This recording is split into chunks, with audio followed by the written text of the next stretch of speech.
mvuze umugisha ku buzima bw'abana bawe, ndavuga gukira ku barwaye, ndavuga amahoro ku bari bayatakaje, ndavuga kugirirwa neza ahari umunabi, ndavuga ubutabazi bwawe ku bari bakuzamuye amaboko bagutegereje, ndavuga gukomerezwa amaboko ku bari bacogoye, abari batentebutse basubizwe mu imbaraga. Reka kwizera ukora mu rukundo kugwirire muri twebwe, kugwirire muri twebwe, kugwirire muri twebwe, maze ubuzima bwacu buhabwe umugisha, izina ryawe naryo rihabwe icyubahiro.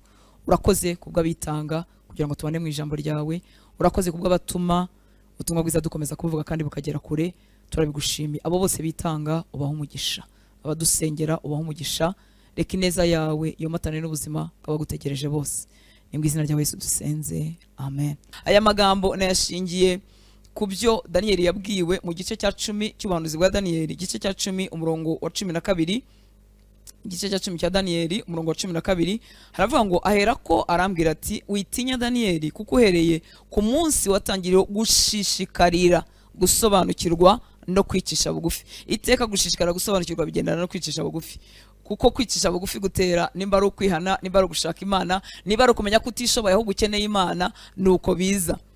Ngo aherako arambwira ati witinya Daniyeli, kuko uhereye ku munsi watangiriye gushishikarira gusobanukirwa no kwicisha bugufi imbere y'Imana yawe, amagambo yawe yarumviswe kandi niyo anzanye. Kuva igihe mu cyongereza aravuga ngo set your heart to understand and to humble yourself before your God. Igihe wasetinze umutima wawe kugira ngo ugire understanding y'ibikubaho, y'ibyabaye. Ahangaha turabona amateka y'iwabo uko byagenze, nitusoza wenda turaza gusoma ku gice cya 9. Ariko umutima we ntiwari urangaye. Muri make atuye ahantu kandi ari muri position idafite ikitwaye, ariko ashishikariye gusobanukirwa. Arashishikara gusobanukirwa impamvu bakiri mu bunyage, arashishikara gusobanukirwa impamvu Imana yabo y'ibitangaza, ibyo yumvise, ibyo yasomye nuko byabaye kuri basekuru n'amasezerano ubwoko bwe bufite. Ashishikariye gusobanukirwa impamvu batabirimo, impamvu bidasohoza, none uko gushishikara kumutera guca bugufi, kumutera gusenga no kwihana, nko tubizabona ku gice cya 9. Hari impinduka uko gushishikara kwazanye mu buzima bwe. Nibyo ro nkwifuriza nanjye nifuriza. Twese dufite ibintu twifuza kumenya mu Mana, dufite ibintu twifuza kumenya mu isi y'umwuka, dufite amasezerano y'Imana dusoma muri Bibiliya atari ku buzima bwacu twifuza gutunga.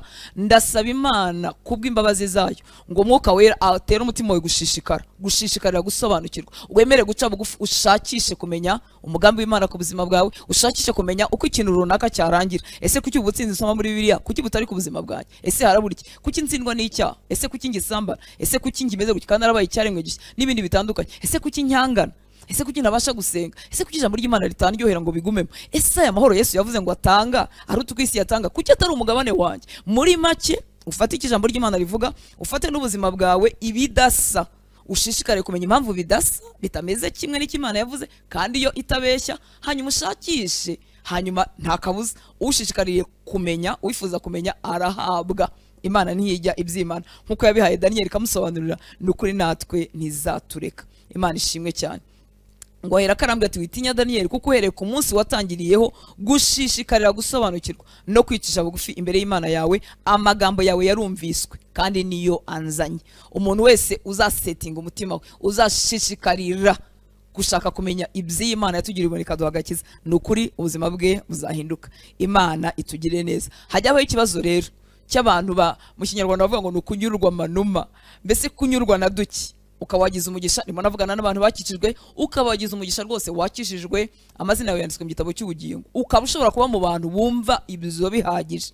N'ukuri ibyo ngibyo byaguhesheje ubugingo buhoraho. Ariko hagati aho, mbere ko tujya mu ijuru, dufite ubuzima, kandi ubuzima nibyo dusabwa biri muri Bibiliya, cyangwa se ibyo twemerewe biri muri Bibiliya. Nicyo data dutegerejeho, nicyo tugomba kumara mu bwami bw'Imana, biri mu Bibiliya. Ntukwiriye rero kuba muri aba bantu banyurwa manuma, bagarukira bugufi cyangwa se bagarukira ku muryango. Yesu yaravuze ngo nirebe umuntu niyinjira muri we, no kuvuga ngo ni mugari, ni hanini cyane. We kuba mu bantu banyurwa manuma, we kuba mu bantu bagarukira bugufi muri makeya. Mu cyongereza nyango bavuga ngo ni abantu who settle for less, mbese basetoringa kuri duke bagahita banyurwa bakarukira. Mu Gifaransa bavuga ngo les gens qui sont contents de peu, bahita banyurwa na duke babonye bakumva bagarukira aho ngaho. Ndakwifuriza kutaba muri abo ngaho.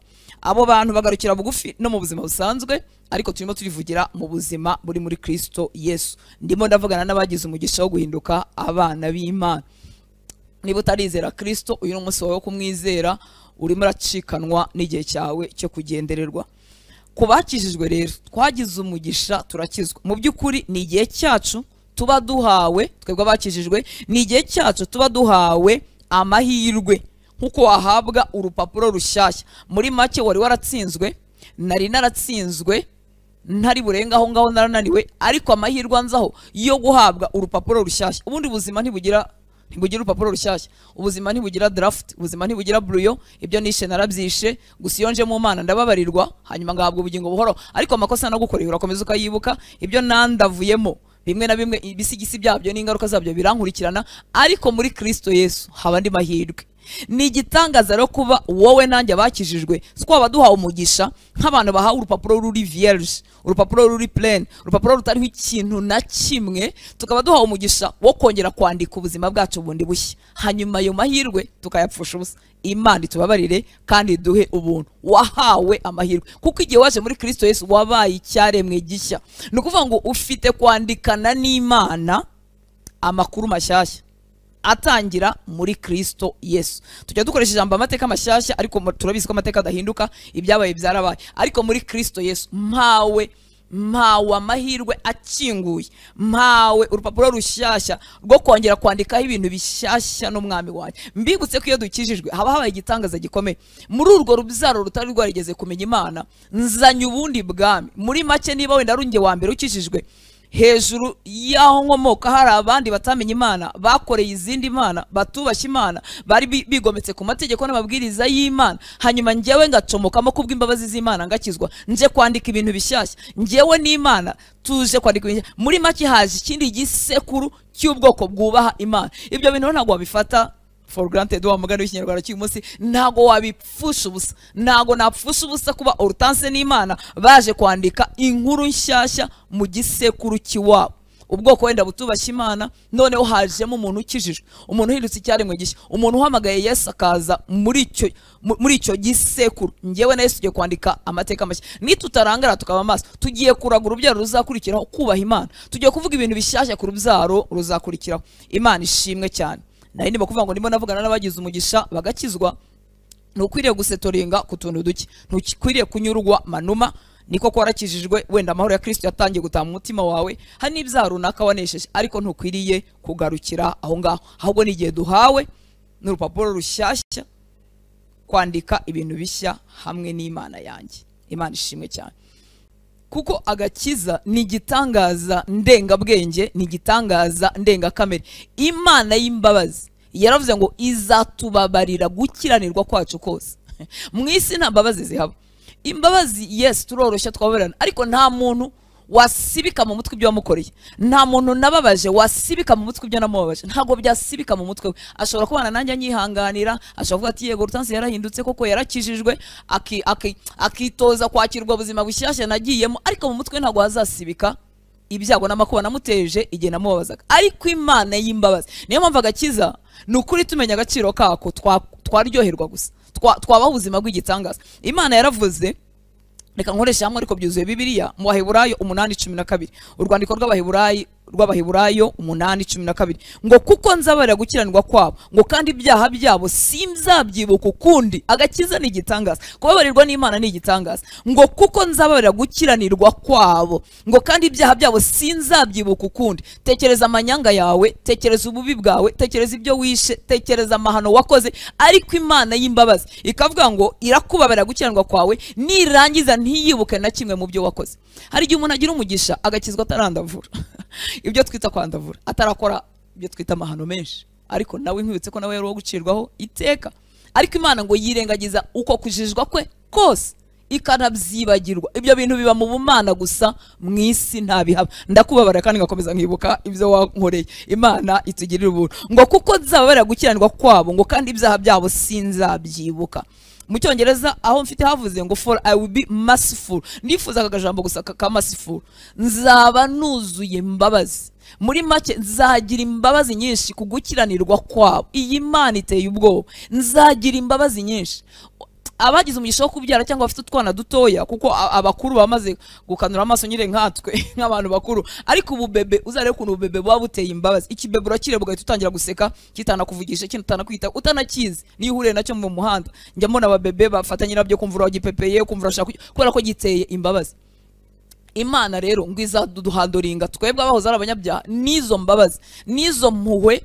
Muri make ntimbona nka Rutansi ushaje, ntikubona nk'umugabo ushaje, ntikubona nk'umusore n'umukobwa w'umunyamanyanga, ikubona n'imbabazi zitarondoreka. Kutabimenya nibyo byonyine bituma abantu bahunga Yesu, ariko ntushobora kumenya izi mbabazi ngo Yesu umuhunge, ahubwo uzumusanga. Nuvuga ngo akurebana imbabazi nk'izo ngewe umunyabyaha, izirenze izo ngewe umunyabyaha ndebane kibebe. Nuvuga ngo umubebe mutoya witambukira mu muhanda murebana imbabazi, kandi ngewe ndi umuntu uhindagurika, ndi umuntu unyuzamo agatsindwa, ndi umuntu ugira neza akongera akanacogora mu neza. Ariko Imana iteye ubwoba, Imana idahindagurika, iturebana imbabazi. Muri make impandoringa na keya nyinshi, imbona nk'umwana wayo utarigeze acumura, ikankunda ityo, ikankundana imbabazi nyinshi. Iyo umuntu adasoma ijambo ry'Imana ngo ritindemo, aravuga ati nyine atubura nyine ubwo ni wowe Rutansi wenda kuko uvuga ubutumwa bwiza. Oya, ni twebwe abizera, ni twebwe abo data abonaho ikimenyetso cy'amaraso, abakijijwe. Aturebana imbabazi nyinshi, imbabazi zitarondoreka. Izi mbabazi ntiziba mu isi, niyo mpamvu tutabasha kuzisobanura, niyo mpamvu tutabasha kuzigishwa bikwiriye, ariko Mwuka Wera yo kabyara atahe mu mutima wawe, akumvishe izo mbabazi z'Imana ikureberamo, kubera Yesu, nicyo Yesu yakoze mu buzima bwacu. Imana ishimwe cyane. Hanyuma urwandiko rwa kabiri rwa Bikorinto, ahantu tuzi cyane ariko nifuza kongera kuhashimangira, urwandiko rwa kabiri Pawulo yandikiye itorero ry'Ikorinto, igice cya 5 umurongo wa 17. Ndakoresha Bibiliya, ijambo ry'Imana. Ngo erega iyo umuntu ari muri Kristo, iyo bavuze ngo erega, ubwo biba ari ibintu bikomeza. Ibi byari biri hejuru biratureba, nubwo uyu munsi tutari bivuge, ariko nibyo bituma bibyara ibi biri ku 17. Ngo erega iyo umuntu ari muri Kristo aba icyaremwe gishya, ibya kera biba bishize, byose bikaba bihindutse bishya. Iri jambo kenshi twarifashe mu mutwe, ariko ntiturireka ngo ricengere, rishora imizi. Ese koko wowe wakijijwe wizera kuri icyaremwe gishya? Urabyizera cyangwa urakifata urakiyumva nkuko wari uri kera? Imana ishimwe cyane. Erega iyo umuntu ari muri Kristo aba icyaremwe gishya, ibya kera biba bishize, byose bikaba bihindutse bishya. Ndaza kugenda mbigarukaho, ariko imikorere y'Imana itandukanye n'iyacu. Imana idusaba kwizera ibintu hanyuma tukabibona, hanyuma twebwe tugashaka kubibona ngo tubone kubyizera. Niyo mpamvu abantu benshi bakijijwe badatuye muri kino cyanditswe, kuko barashaka kubanza kubona impinduka mu buzima bwabo. Aracyatsindwa byamutsindaga, aracyatekereza nko yatekerezaga atari yakizwa, none ibi ngibi byamunaniye kwinjira mu mutwe. Hanyuma Imana yo rero igusaba kubanza kwizera, kuko iyo wizeye bigenda bikoreka muri wowe, ariko iyo utabyizeye biragoye ko byanakoreka. Hanyuma nawe ugashaka kuba byo. Ni nayo mpamvu rimwe na rimwe abantu banga gusanga Yesu, bakavuga ngo reka mbanze ndeke gusambana, mbanze ndeke umugore n'umugabo w'abandi, mbanze ndeke gusinda, mbanze mve mu buzima bubi mbone kumusanga. Ninde se uzabukuvanamo hari inyuma? Uzakizwa se niki? Nicyo cyamuzanye. Bamwitaga inshuti y'abanyabyaha, bamugayaga ko yicarana n'abakoresha bikoro, bamugayaga ko indaya zijya ku birenge bye ntazimenye, bakibwira ko atazimenye nubwo yabaga yazimenye, bamugayaga ibyo byose. Hanyuma ikindi gihe kimwe arababwira ngo ntabwo umuvuzi azira abazima, ahubwo yaziye abarwayi.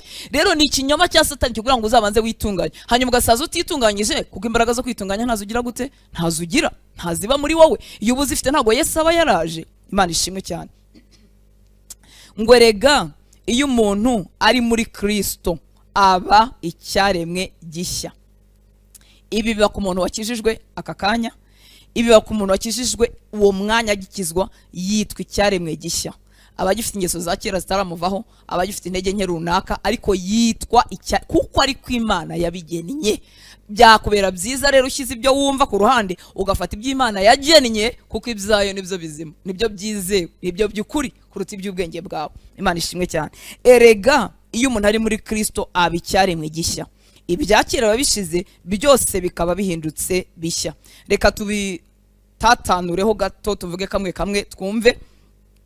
Icyaremwe gishya, icyaremwe gishya ni ukuvuga ngo ni ibintu bishya kandi biremwe nande n'Imana. ntago ari ibihimbano by'idini, si ibihimbano byanjye, si ibintu nihimbira, ahubwo ni icyaremwe se kiremwe nande, kiremwe n'Imana.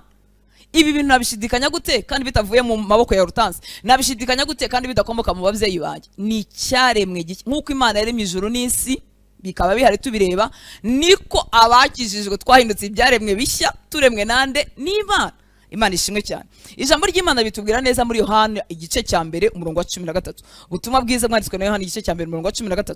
Haravuga ngo abo ntibabyawe, muribuka hejuru hatubwira rya jambo tuzi mu mutwe kuri 12, abamwemeye bakizera izina rye bose yabaye ubushobozi bwo kuba abana b'Imana. None 13 akavuga ngo abo nyine bamwemeye bakamwizera, abo ntibabyawe n'amaraso cyangwa n'ubushake bw'umubiri cyangwa n'ubushake bw'umugabo, ahubwo babyawe n'iki? N'Imana. Niyo mpamvu icyaremwe gishya ntago gikorerwa mu isi, nta nubwo gikomoka mu babyeyi ngo mvuge ngo nzaragwa intege nke za, ahubwo kivuye he? Ku Mana umuremyi w'ijuru n'isi, utibeshya, udasondeka, udakora ikintu ngo mvuge ngo ngiye kongera kugisubiramo. Oya, ibihugu bijya bisubira mu plans yabo y'igihe kirekire, bikongera bigasubira muri design byari byarubatse by'umujyi, kuko umujyi wabyibushye, umujyi wajemo abaturage benshi batatenganyije, umujyi wajemo irindi terambere ryinshi, bakongera bakabisubiramo bakarivayizinga. Ariko Imana ntago irevayizinga ngo ivuge ngo Hortense namurebye nabi reka nongere, reka ibyayo biruzuye kandi birashinganye. Iyo tuvuze rero ngo icyaremwe gishya, nuvuga ngo ni ibintu bishya kandi biremwe n'Imana. Njyewe narakijijwe, ndi icyaremwe gishya kandi naremwe nande, n'Imana. Si ubushake bwa data na mama, si ibyo narazwe, kuko ndamutse mbirazwe byamanukana intege nkeya za papa, bikamanukana intege nkeya za mama, kandi ndamutse ari ibintu nihimbiye nabyo byazamwe intege nkeya zanjye za Hortense, ariko byavuye hehe? Ku Mana umuremyi w'ijuru n'isi. Ngo abo ntibabyawe n'amaraso cyangwa n'ubushake bw'umubiri cyangwa n'ubushake bw'umugabo, ahubwo babyawe n'Imana. Mwibuka ko turimo mu ijambo rivuga ngo gushishikarira gusobanukirwa. Iki cyanditswe cyonyine gikwiriye mu bwenge bwawe, ukagitekerezaho ku manywa na nijoro. Igice kinini cy'ubuzima bwawe cyahinduka, igice cy'ubunini cy'ubuzima bwawe cyahinduka. Gutsindwa byagabanuka, kwibwira ko utabibasha byagabanuka. Kubera iki? Umenya aho wavuye, ukamenya ugushoboza, ukamenya ko bitakomoka iwanyu, kuko iwanyu huzuye intege nkeya, no muri wowe huzuye intege nkeya, ariko mu ijuru ku Mana data yabikoze nta ntege nkeya ziriho. Imana ishimwe cyane. Abo ntibabyawe n'amaraso cyangwa n'ubushake bw'umubiri cyangwa n'ubushake bw'umugabo, ahubwo babyawe n'Imana. Ubuzima bushya rero ntago naburazwe n'iwacu, nta nubwo arubwo nihimbiye ngo buturuke mu mbaraga zanjye, oya, ahubwo ndi ikiremwa gishya cyaremwe n'Imana. Akandi gace kari muri uriya murongo karavuga ngo dore ngo ibya kera biba bigize gute? Biba bishize. Ibya kera n'ibiki biba bivugwa aha ngaha? Ni ibifatanye n'akamero kanjye ka kera, old nature. Ni ukuvuga ngo ibyari bifatanye na wa muntu uwakoze icyaha, wa wundi Hortense warazwe ibya Adamu, ibyari bifatanye nawe byose bigize gute? Biba bishize, niko Bibiliya imbwira. Ni ukuvuga ngo ibyari bifatanye na kamere y'icyaha muri njyewe bishyizweho iherezo ku byaremwe bishya biri muri Kristo Yesu. Twavugamo byinshi ariko nta nubwo twabirangiza, ibya kamere ni byinshi. Natanga urugero rw'ubwibone, urukundo rw'ibyaha, kwishingikiriza ku byo nakoze, ku mirimo, ku mbaraga zanjye, kugendera kuri opinion zanjye, kugendera ku byo namenyereye, habits zanjye, ndetse na passion zanjye, ibyo nakundaga, no kwikunda gukabije. Ibyo byose bijyandanye n'umuntu wa kera. Iki cyaremwe gishya rero Bibiliya yavuze ngo ibya kera biba bishize. Iki cyaremwe gishya ntago kishakamo imbaraga mwimbere, kiba kirangije urwo rugendo. Nagira ngo mubwire ko kwigira mu buzima busanzwe ni byiza, ariko kwigira muri Kristo Yesu ntago bibaho. Tugirwa nawe, niwe tuvomwa mu imbaraga, ntago tuzivoma muri twebwe. Imana ishimwe cyane. Iki cyaremwe gishyashya rero ntikiba kikishakamo imbaraga n'ubushobozi, ahubwo kibishaka muri Kristo wakibambiwe. Imana ishimwe cyane. Ibya kera biba bishize. Wongere ko Imana idusaba kwizera, hanyuma tukagira gute? Tukabona. Kuki ndimo gushimangira ibyo ngibyo? Nuko hari igihe uba waravutse bwa kabiri, ariko ibi byose ukabyibonaho, ugahita uvuga uti ngiye ngira ngo sindimo. Buriya barimo baravuga abandi. Ni wizera uzabona ubwiza bw'Imana, ni wizera ibyo wizeye bizakorera muri wowe. Kuko n'ubundi kugira ngo ukizwe Yesu ntiwamubonye n'amaso, nta rw'igorogota wari uhari, ntabwo wari uhari, ntuzi niba yarazutse, ntabyo wari uhari. Byose wabyemereye mu kwizera, no kunesha ibi no gukurwaho byo bigomba bigatakara. Ubanza kwizera Imana yabivuze. Niba Imana yavuze ngo dore ibya kera biba bishize, ubwo nyine yabivuze. Hasigaye ko ngewe mbyizera bikagenda bikoreka mu buzima bwanjye. Imana ishimwe cyane. Kandi mwiko kwizera kuzanwa n'iki? No kumva iki? Radio isanzwe? Oya, kumva amagambo ya Kristo. inkomoko yo kwizera, uwagutangije, ugukomeza muri twebwe. Uko twumva amagambo ye niko kwizera kugwira muri twebwe. Nta nzira y'ubusamo iva mu gutsinda mu buzima bwa Gikristo. Twese kwizera tugukura mu ijambo ry'Imana. No kuvuga ngo niba kwizera kwanjye kugwiriye, ijambo ry'Imana ryagwiriye muri njyewe. Niba kwizera kwanjye kunyeganyega, ijambo ry'Imana rikiye mu mutima wanjye. Imana ishimwe cyane. Hanyuma iki cyaremwe rero bakomeje baravuga ngo noneho byose bihindutse bishya. Bamaje batubwira ko ari icyaremwe gishya, baraje batubwira ko ibya kera bishize bifatanye na old nature na kamero ke ka kera, hanyuma batugerekeraho ikindi kiryoshye ngo byose bihindutse bishya. Muri make yabaye icyaremwe gishya, ibya kera birimo biramuvaho, haje ibindi bikomoka muri wa muntu mushyashya yabaye we, bikomoka kuri wa wundi wamubyaye, haje ibindi ngo byose biba bihindutse bishya. Muri make ibishya bikaza. Ibishya ni ibiki biza? Muri make nuzuye ubuzima bw'Imana, nuzuye icyubahiro cyayo, nuzuye muri nge kwifuza ibinezeza Imana. Umuntu wakijijwe ikintu kimubaho mu mutima we ataranabibasha, atangira kwanga kubabaza Imana. Hari settings zihinduka muri we, akumva yifuje ubuzima bunezeza Imana. Niyo akoze ikitanezeza Imana, umutima we ntubu ikigiturijemo, kandi kera yaragiturizagamo. Imana ishimwe cyane. Hanyuma uyu muntu aho ibishyashya biza, intego z'ubuzima bwe, ibyifuzo bye bitangira guhinduka, ngatangira kureba isi mu buryo butandukanye. Hanyuma ijambo ry'Imana rigatangira kumbera rishya, nkagira interest, nkagira intérêt, nkaryoherwa ngatangira kumva shaka kurimenya. Ubwo ndavuga abahura na Bibiliya bwa mbere bw'abakijijwe, n'uwaba yarasanzwe aba muri Bibiliya, kuko hari umuntu aba muri Bibiliya atari yakizwa, wenda yaravukiye ahantu hari idini niba n'igita ryiza ariko rifite Bibiliya, rimusomera Bibiliya kuva ari mutoya. Iyo akijijwe atangira none kwita kuri iryo jambo, nubwo yararisanga ngo ridafite icyo rivuze, none ritangira kugira icyo rivuga mu buzima bwe. Ndahamya ko hari benshi babyibonyeho. Imana ishimwe cyane. Hanyuma ibi bishyashya biza, ibyo nakundaga muri wa muntu wa kera, ngatangira kutabikunda, ngatakaza entere mu bintu byahoze binkurura, ibintu nahoze nshamadukira, ibintu byanteraga kwiruka cyane no kubira icyuya cyane, ariko bidafite umumaro mu bwami bw'Imana, ngatangira kugenda mbitakariza entere, inyungu zabyo buke buke. Icyaha najyaga nkora cyangwa se ibyaha nabagamo nkanabibamo ntabitekereje, ariko umuntu yibera mu buzima bw'icyaha atarinze no kubitekerezaho, biri routine mu buzima bwe, abibayemo, ni bisanzwe. Yahuhuye bonye uburyo bwo gusambana, arasambana, yabonye uburyo bwo kubeshya, nta nubwo bitekerezaho, nta nabitindamo, biri part y'ubuzima bwe, ni bisanzwe, abayumva ari bisanzwe. Ariko iyo wahindutse iki cyaremwe gishya, utangira kwifuza bikomeye kureka bya byaha wahozemo. Nubwo cyaba ari icyaha cyari kigutunze, ariko utangira mu mutima wawe birakoreka, ugatangira kwifuza kureka icyo cyaha, ukumva ntukiryohewe nabyo. Inyungu zabyo zisa nk'izihari, ariko ukumva ntukiryohewe nabyo. Ikindi gitangaza gikoreka nuko ububata bw'ibyaha bugenda buducikaho, hanyuma amahitamo yanjye akabohoka. Burya rega umuntu utari wakizwa aba ari imbata y'icyaha, aba ari munsi y'ubwo kimutwaje igitugu kimeze nk'igimufashe ku gakano. Uwakijijwe rero amahitamo ye arabohoka, akava munsi y'ububata bw'icyaha, agatangira kugira muri we imbaraga zo guhitamo. Nukuvuga ngo ashobora guhitamo kujya muri cya cyaha, ashobora guhitamo kutakijyamo. Icyo kintu kiba cyakoretse mu buzima bwe kubw'igitangaza cy'Imana.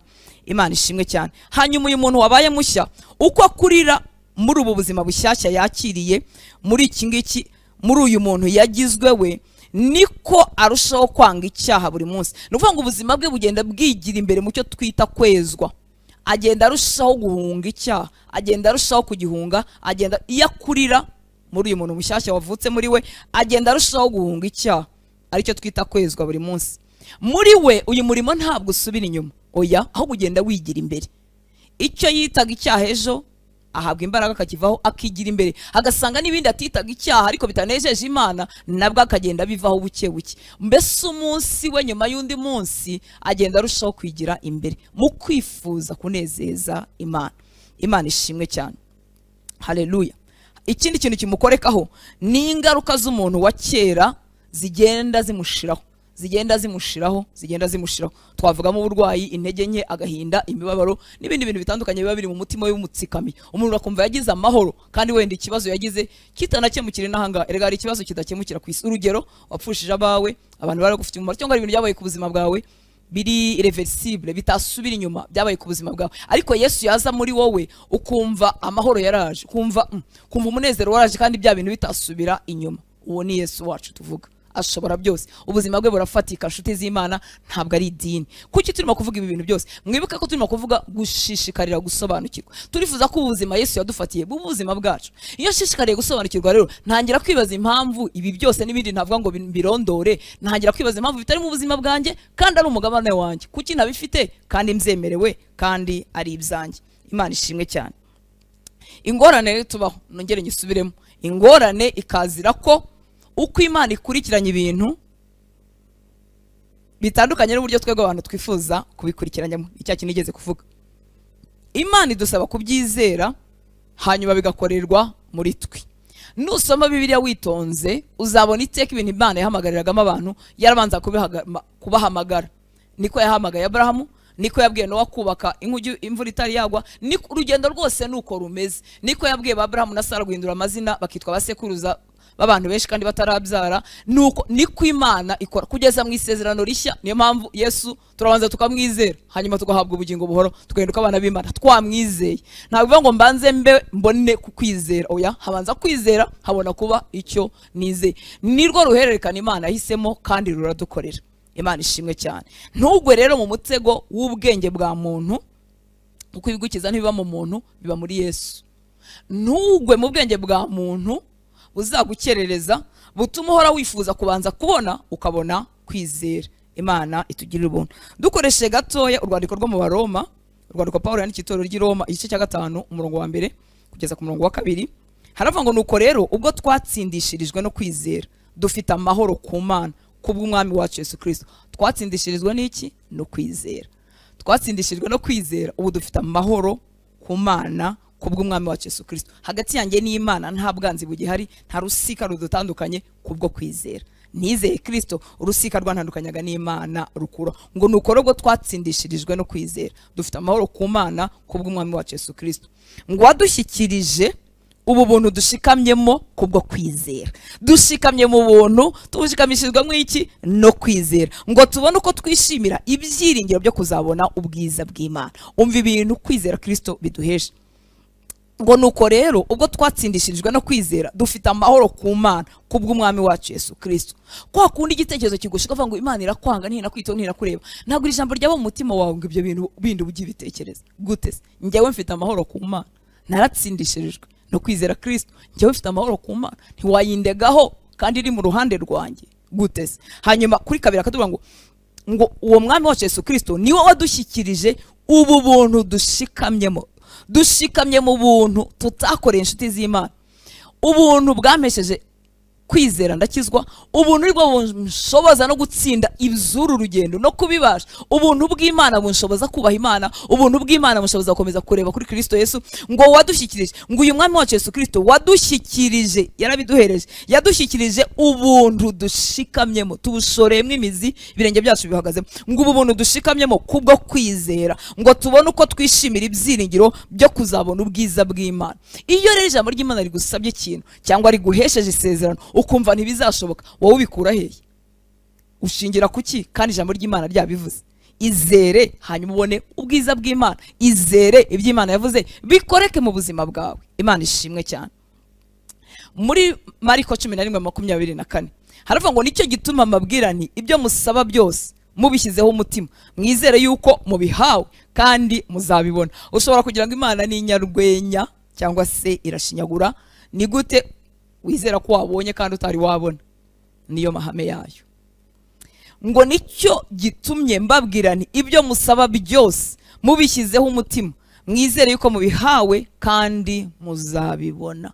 Ibyo tudasabira kwayishira ari ryacu, ibyo dusaba bijyanye n'umugambi mwiza w'Imana, ni ukuri bizasohozwa. Imana ishimwe cyane. Gusa kuko Imana ari nyiribihe, ushaka kuvuga se ko nasengeye iki kintu kikanga ntikibe nk'uko nagishakaga. Ntago bivuga ngo ibyo nsaba uko nshaka bizamera nk'uko nshaka, kuko ibyo nsaba bishobora kuba binyuranye n'imigambi y'Imana migari. Impamvu mpitamo kwizera Imana nuko rutansi urimo avuga n'ibintu bibiri bube nyuma y'umunota umwe nona ntago mbizi, aha mvuga aha niho ndeba kandi ndabwo ndirimita aho ndeba. Ni gute nashingira ku byo mbasha n'ibyo menya nkananirwa kwizera nyiribihe ufite itangiro n'iherezo mu biganza bye, uzi ibyo mu myaka 100 nyuma y'ahanga, uzi ibyo mu myaka 100, uzi ibyo mu bihe bitabarika byitwa eternite, ubizi. Ni gute nashyira ku ruhande ibyo avuga ngafata ibya urutansi utazi n'ibibube mu munota ukurikiyeho? Ibyo no kubura kwizera. Imana itugirire neza. Reka dukomeze. Kudakomeza rero, kudukomeza, kadukomeze kuvuga kuri uyu murimo sore, kadukomeze kuvuga kuri uyu murimo wakoretse muri twe, uyu murimo mwiza watangiye muri twe unafatanye na mission cyangwa se icyo mbereyeho hano ku isi. Twari turimo dusoma handi mu Bikorinto ba mbere 5 twasomye umurongo wa 17, reka tumanuke kuri 18. Ngo ibyo byose Imana niyo yabikoze. Tuvuye kuri 17 aho twabaye icyaremwe gishya, bya kera bikaba bishize hakaza ibishyashya, umva wabikoze. Ibyo byose Imana niyo yabikoze, yiyunze natwe. Imana umuremyi w'ijuru n'isi, uwera, ukiranuka, uhora witeka, yiyunze natwe ikoresheje Kristo, nyuma idushinga umurimo wo kubwira abantu ngo biyunge nayo. Imana yiyunze natwe ikoresheje Kristo. Igihe Kristo yapfaga ku musaraba yarongeye aduhuza n'Imana, atwunga n'Imana. Ngo nyuma imaze kwiyunga natwe ikoresheje Kristo, idushinga umurimo wo kubwira abantu ngo biyunge nayo. Umurimo wo kubwira abantu ngo biyunge nayo, namenye neza ko atari amagambo. Ubuzima bwawe wavuze ku munwa cyangwa utavuze bushinzwe, wowe wamaze kwiyunga na Yesu, bushinzwe gufata abo bantu ukabahuza n'Imana. Wavuga amagambo ukababwira ubutumwa bwiza, waberera imbuto, wabasengera, wasenya ubwami bw'umwijima, ukabohora abo Satani atwaje igitugu. Umurimo wawe n'icyubereho ushinzwe guhuza abantu n'Imana, nkuko nawe Kristo yaguhuje n'Imana. Ngo koko rero Imana yari muri Kristo igihe yiyungaga n'abantu bo ku isi yose, ngo bityo ntiyaba ikibabaraho ibicumuro byabo. Natwe idushinga kubwira abantu ngo biyunge nayo. Koko turi intumwa za Kristo. Mwibuke ko turimo turashyiraho fondation kugira ngo tuzabashe gusenga. Ngo koko turi intumwa za Kristo, abizera, abakijijwe, turi abambasaderi, turi intumwa za Kristo. Ndetse Imana ubwayo niyibahamagara ari twe ikoresheje. Imana irembuza isi, Imana yinginga isi, yinginga abari mu isi batari bayimenya, ikoresheje twebwe. Ngo turabinginga mu izina rya Kristo, ni mwiyunge n'Imana. 21 akavuga ngo Kristo utarigeze akora icyaha, Imana yamubazeho ibyaha byacu kugira ngo muri we tubarweho ubutungane bwayo. Reka ntinde gato kuri uyu murongo wa 20, kuko turi intumwa, turi abambasaderi. Ngo ndetse Imana ubwayo nibahamagara ari twe ikoresheje. Turabinginga mu izina rya Kristo, ni mwiyunge n'Imana. Intumwa cyangwa se umwambasaderi agira uburenganzira, agira ibyo yemerewe, privilege, akagira wenda n'inshingano cyangwa se responsibility. Umwambasaderi mu kindi gihugu, ambasaderi w'u Rwanda mu kindi gihugu, afite uburenganzira, afite ibyo yemerewe, amahirwe, privilege, afite n'inshingano. Niko natwe tumeze. Imana ishimwe cyane. Akenshi mvuga ku nshingano kuko mba numva nifuza gushishikariza abakijijwe kumenya icyo babereyeho, kudapfa kupfa kubaho gusa kandi bafite icyo babereyeho. Ariko muri iyi minsi yo gusenga ndifuza ko twamenya noneho ibyo twemerewe. Kuko ambasaderi usanzwe wo mu isi afite inshingano, afite ibyo asabwa, ariko afite ibyo yemerewe bitavogerwa. Ikibimuhesha nuko ari ambasaderi, nuko ari intumwa.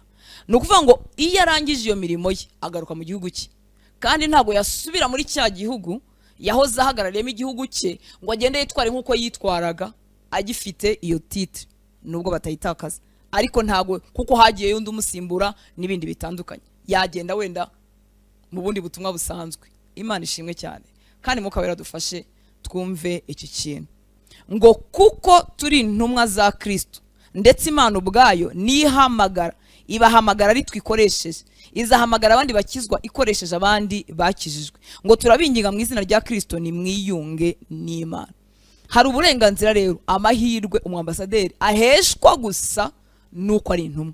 Nico cyonyine kibimuhesha. Ni intumwa mu gihugu cy'amahanga, ariko afite cya kindi twita immunité diplomatique, afite ubutavogerwa,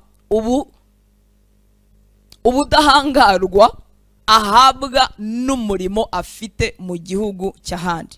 Imana ishimwe cyane. Muri make ntavogerwa, ntiyapfa gufatwa, hari ibintu batatinyuka kumukoraho kubera umurimo afite, kubera titre afite. Turi intumwa mu cyimbo cya Kristo abakijijwe, nicyo Yesu adutegereje. Ibyo rero ntibiduhesha inshingano gusa, biduhesha na privilege, biduhesha amahirwe, biduhesha ibyo twemerewe, bidutera kutavogerwa n'ubwami bwo mwijima. Ariko urabibwirwa n'iki? Nushishikarira gusobanukirwa nka Daniel, ugashishikarira gusobanukirwa uburenganzira ufite muri Kristo Yesu, bikakubyutsa mu ijoro, bikagutera gusoma ijambo ry'Imana, bikagutera kwiga, bikagutera kumenya kuki mu mwuka wanjye hameze gutya, ese kuki aho mvuka hameze gutya, ese kuki bikimeze gutya kandi nakije. Nushishikarira kumenya, ugacisha umutima wawe bugufi, nta kabuza uzasingira ibyo wemerewe nk'intumwa ya Kristo. Imana ishimwe cyane. Uyu mwambasaderi ntabwo bapfa kwinjira aho atuye n'aho akorera gutyo gusa. Iyo ubikoze uba uteye igihugu ahagarariye. Niba ari umwambasaderi w'u Rwanda mu gihugu runaka, uramutse winjiye muri ambasade uko ushaka, ukavogera residence ye, waba uvogereye igihugu cy'u Rwanda. Ibyo rero ntago ibihugu bibiziranyeho, bifitanye amasezerano, ntago bipfa kuvogera. Turi intumwa mu cyimbo cya Kristo. Imana ishimwe cyane.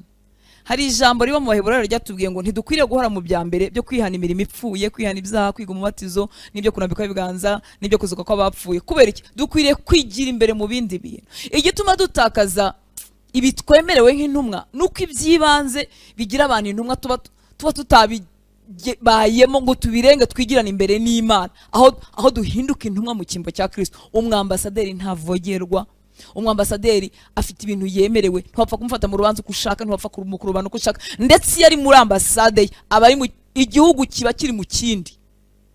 Imana ishimwe cyane. Twaribonye muri kino gihugu cyacu intambara ihari, genocide ihari, abantu bicana, ariko hari ahandi hantu batari buvogere, ndetse bahamagara n'abanyagihugu babo bose barabajyana, batwara n'imbwa zabo n'ibindi byose bishoboka arabitwara, kuko ni igihugu mu kindi.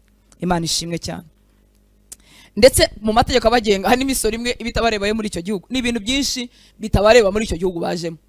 Icyo bashinzwe ni ukubaka umubano mwiza w'igihugu cyabo n'iki gihugu bajemo, kandi iteka baburanira inyungu z'igihugu bavuyemo, ntabwo bivanga mu by'igihugu bajemo. Inyungu z'igihugu bavuyemo nizo zibagenza, nizo babereyeho, nizo bahagarariye, bita ku mabwiriza ya hariya. Rimwe na rimwe tujya tubona za ambasade anga zagize amakonji zigafunga kandi twebwe nta konji zagize. Kubera iki? Mu gihugu cy'iwabo habaye konji, na hano bakatugira na konji. Wagenda ugiye gugira ibyo usaba ugasanga habaye konji kubera ko mu gihugu cyabo habaye konji. Bita ku mabwiriza yo mu gihugu cy'iwabo, nicyo kibagenga, nicyo kigena ibyabo. Turi intumwa mu cyimbo cya Kristo. Ndakwinginga kubw'imbabazi zawe. Twahere kuri Daniel. Kora iki? Twahere kuri Daniel. Yashishikariye gusobanukirwa, abishakana umutima uciye bugufi. Imana ishimwe cyane. Reka nje mu buhanuzi bwa Daniel turebe uko byatangiye, igice cya 9 dusome hanyuma dusoze. Marayika musanga ubundi yari yashishikaye ate? Yashishikariye mu gusenga, yibaza impamvu imyaka bandikiwe bamara mu bunyage atarasubirayo, yibaza ibibariho. Imana nayo ntiyamwima ubwiru bwayo. Ndakwinginze kubw'imbabazi z'Imana, warakijijwe, winjiye mu irembo ry'agakiza ari we Yesu Kristo. Ariko muri Kristo ni byinshi. Ntube mu bantu banyurwa manuma. Ndifuza ko iyangira imbabazi kampa agakiza, nzamenya, nzakora, nzasohoza ibyo yari yaragennye byose ko nsohoza nk'intumwa yayo. Ndifuza kutazazamuka imbere y'intebe y'Imana ibiganza byanjye birimo ubusa. Ndifuza kunyaga abo Satani atwaje igitugu, tukazazamukana imbere y'Imana. Ndifuza kuberaho Kristo. Ndifuza kubaho nk'ahari Kristo waba uhari. Ndashishikarira rero gusobanukirwa. Ndaca bugufi umutima wanjye, nibaza impamvu ibiganza byanjye bidakiza abarwayi benshi, nibaza impamvu ntafite imbaraga z'umwuka, nibaza impamvu ntsindwa hana, nibaza impamvu. Mbishishikarire. Nukuri Imana y'imbabazi. Ni wifuza kuba intumwa mu cyimbo cya Kristo, ukifuza ubuzima bwa Kristo muri wowe, nukuri bizakoreka. Imana ishimwe cyane, ntizaceceka. Igice cya 9 cya Daniel, reka nsome 1. Ngo mu mwaka wa mbere wo ku ngoma ya Dariyo mwene Hasuwerusi wo mu rubyaro rw'Abamedi, wimitswe ngabo umwami w'igihugu cy'Abakarudaya, muri uwo mwaka wa mbere wo ku ngoma ye, njyewe Daniel nasomye ibitabo. umuntu usoma ibitabo n'umuntu ushaka kumenya. Ngo binsobanurira umubare w'imyaka i Yerusalemu hazamara hashimwe ko ari imyaka 70 byavuzwe n'ijambo ry'Uwiteka mu kanwa k'umuhanuzi Yeremiya. Mbibutse ko dufite Bibiliya ivuga iduhesha ibintu byose biri muri Kristo Yesu byanditse muri iki gitabo. Ibyo nemerewe, ibyo mpabwa, uburenganzira mfite, ubutware mfite, ubushobozi mfite, Yesu uri muri nge, Mwuka Wera uri muri nge, ibyo abera barazaragwa, ibyo itoro ryahawe rikiri nahanga, byose bibitse muri kino gitabo. Ese ushishikarira gusoma? Ese ushishikarira kubimenya? Ese urambiwe ubuzima butsindwa? Ese urambiwe ubuzima butagaragaza icyubahiro cy'Imana? Ese urambiwe ubuzima Satani yibasiye, ingingo zimwe yarazibasiye, ibice bimwe yarabyibasiye by'ubuzima bwawe, ufite akanezero k'igice kandi waranenewe mwinshi? Imana ishimwe cyane. Ngo giye Daniel nasomye ibitabo binsobanurira umubare abatari bashishikaye ntibari bari mu byo gusoma. Binsobanurira umubare w'imyaka Yerusalemu hazamara hashimwe ko ari imyaka 70 byavuzwe n'ijambo ry'Uwiteka mu kanwa k'umuhanuzi Yeremiya. Ngo mpanga amaso umwami Imana yanjye mushakisha gusenga no kwinginga, niyiriza ubusa, nambara ibigunira, nisiga ivu. Senga Uwiteka Imana yanjye. Mwibuke ko yabaga ahantu hameze nk'ibwami kubwo gukomera n'icyubahiro yari afite. Kwiyiriza ubusa umuntu atuye mu mazu y'ibwami ahantu hakomeye, ntugire ngo ni icyoroshye, ariko umutima washishikariye kumenya. Uzatambuka imbibi zose n'inzitwazo zose Satani ajya dushyiraho. Umutima washishikariye kumenya nta kintu cyawutangira. Uhabwa ubuntu n'imbaraga zo kubibasha. Icyama umutima wawe ukagira umwete, ukagira umwete, ukanga ubuzima bw'umwuka butsikamira. Ibitotsi byiza ngo uhite uryama, inzara yiza ngo uhite urya. Ngo byaranze byangiye he ko abandi bambaye umubiri nyama n'amaraso nkatwe babishoboye. Wikwemera uburiganya bwa Satani bukunyaga, ntagire ijambo ry'Imana rimusigana mu mutima wawe, ukamara isaha wumva bikarangira nta kintu wumvise. Gushishikara kumenya kuzatambuka mu bikuta byose umwanzi azadutega.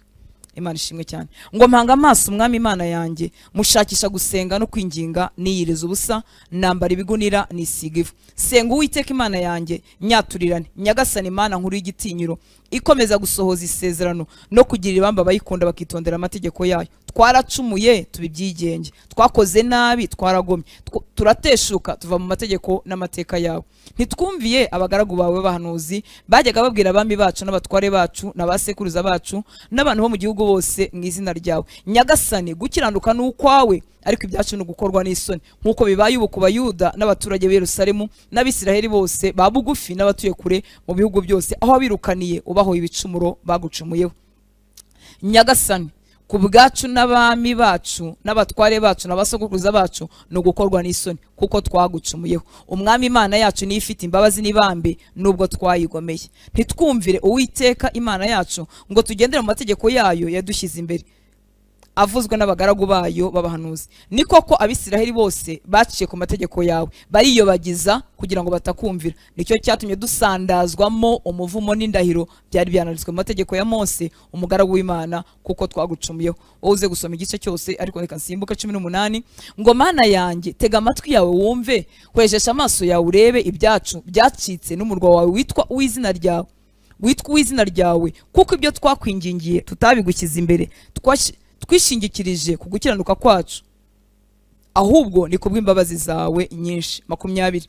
Nuko nkivuga nsenga natura ibyaha byanjye n'iby'ubwoko bwanjye bw'Abisirayeli, kandi nakambira Uwiteka Imana yanjye kubw'umusozi wera w'Imana yanjye. Ngikomeje gusenga, umugabo Gabriel nabonaga ngitangira kwereka aratumwa, maze aragaruka azana ingoga igihe cyo gutamba igitambo cya nimugoroba cyendaga kugera, ankoraho arambwira nyigisha ati Daniel ubunzanywe no kukungura ubwenge. Yari yashishikariye iki? Gusobanukirwa.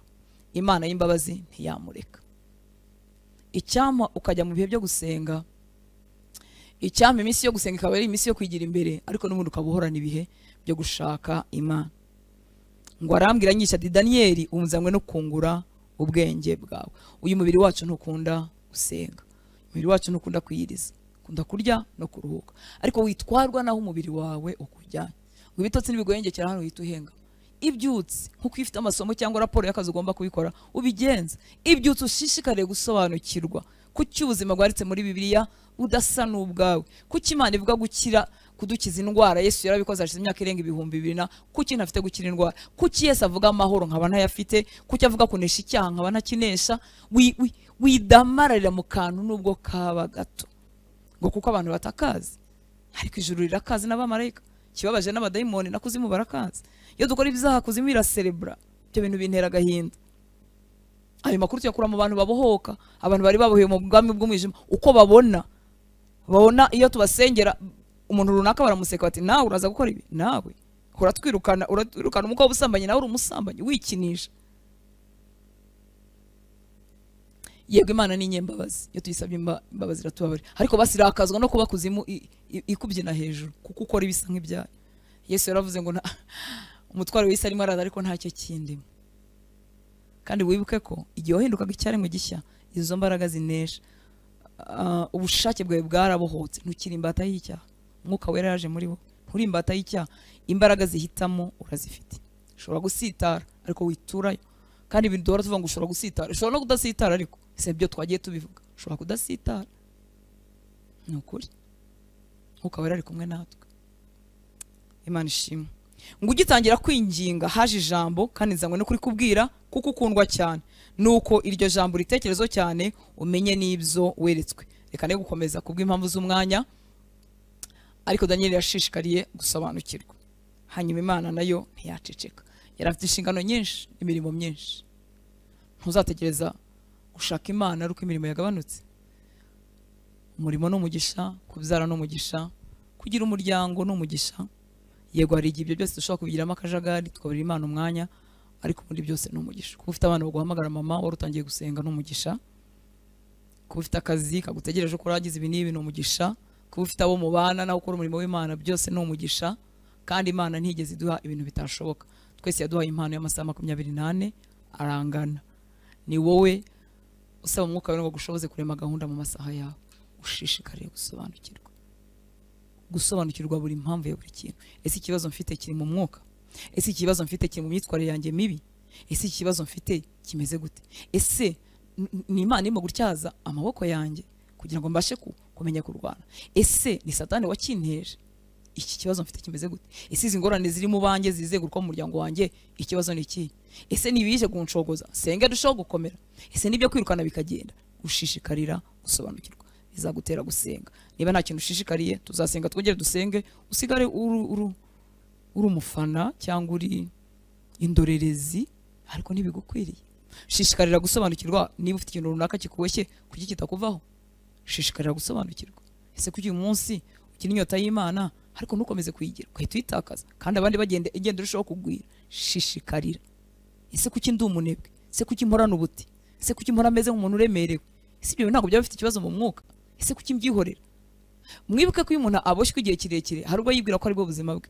Urugero, ntigeze ubaho ufite umudendezo ukajya ugira ngo niko abantu bose bameze, abantu bose kugira ngo abantu bose bararemerewe. Oya, siko biri. Shishikarira gusobanukirwa. Umwuka wera aguha inzara n'inyota.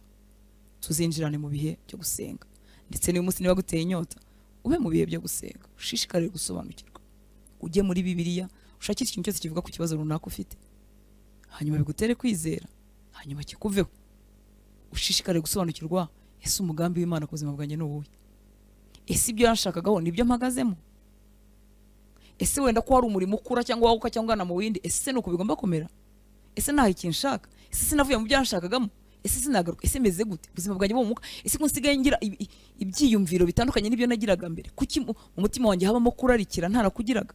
Kuki hari utuntu runaka turimo tunyadukaho nta rindi ufite? Ese kuki nabasha gukorera Imana kandi mbishaka? Ese kuki nakomeza kumera nka Petero nkunda Yesu kandi nkamwihakana? Hanyuma se cyakemuye ikibazo cya Petero ni iki? Yuzuye Umwuka wera. Petero ntiyongeye kwihakana Yesu. Shishikarira gusobanukirwa.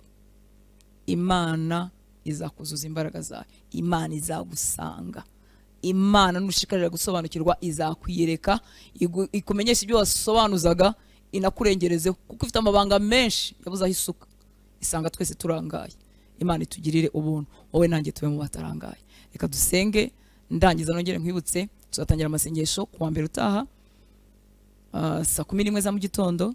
Tuzaba dutangiye nibature ku itariki 25 dukomeze tujye tugira niba ture ibitondo 14 tuzagira niba ture kugeza ku itariki ya 8 hanyuma imisi 3 ya mbere banza tuzajya duterana nimugoroba saa 12 n'igice nkuko bisanzwe. Nkomeza kubakangurira ko dufatanya n'ikintu gikorwa cyo kugira neza bingana n'ubuntu Imana yaguhaye. N'undi muntu wese ufite umutima mwiza wamushishikaza kugira ngo nawe atange. Reka dusengane. Ubuntu bw'Imana burahari kandi tubushikamyemo udushoboza. Uwatangiye umurimo mwiza muri twebwe nuwo kwizerwa. Data, ndagushimira kubw'ijambo ryawe waduhaye uyu mugoroba. Reka ritere imitima yacu umwete. Duhinduke abagore n'abagabo, abasore n'inkumi bashishikariye gusobanukirwa, bashishikariye kumenya kandi bicishe bugufi kugira ngo bamenye, tumenye imigambi yawe tuyihagararemo. Utere ishyaka imitima yacu kugira ngo twinjire mu bihe byo gusenga, twemere kwicisha bugufi, tumenye ibyo tudashoboye tubigushakeho nyagora ku ngoma. Twemere kwicisha bugufi, twihana ku bwacu ndetse no ku bwa bene wacu. Urakoze kuri nyuma y'ijambo ryawe ngo risohoze icyo waritumye gukora.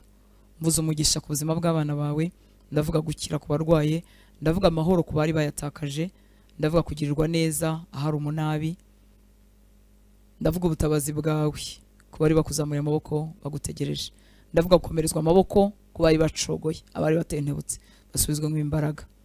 Reka kwizera gukorera mu rukundo kugwirire muri twebwe, kugwirire muri twebwe, kugwirire muri twebwe, maze ubuzima bwacu buhabwe umugisha, izina ryawe naryo rihabwe icyubahiro. Urakoze kubw'abitanga kugira ngo tubane mu ijambo ryawe, urakoze kubw'abatuma ubutumwa bwiza dukomeza kuvuga kandi bukagera kure. Turabigushimiye. Abo bose bitanga ubaho umugisha, abadusengera ubaho umugisha.